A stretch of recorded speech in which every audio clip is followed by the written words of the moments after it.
Tutti insieme appassionatamente sotto il primo sole preludio d'estate, un richiamo irresistibile quello che ieri ha riversato sulle spiagge del litorale veneto decine di migliaia di persone disposte a tutto pur di godersi dopo mesi di pioggia, freddo e indumenti invernali il primo vero assaggio della bella stagione.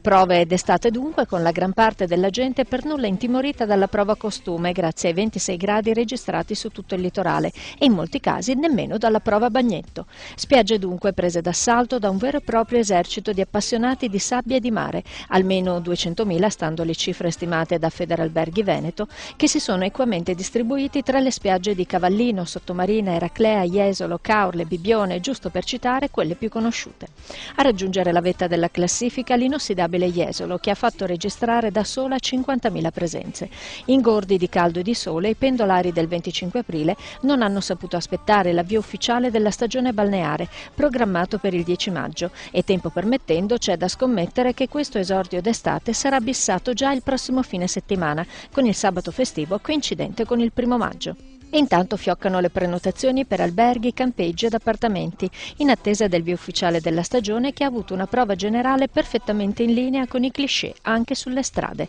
Le lunghe code di auto che al mattino avevano già fatto molto chiaramente intendere quale sarebbe stato lo sviluppo della giornata si sono ripresentati infatti puntuali anche nel tardo pomeriggio, tutti ordinatamente in fila senza troppi disagi e soprattutto senza incidenti seri, in un riuscitissimo primo weekend di vera estate. Senza fare non si può stare, che ci fa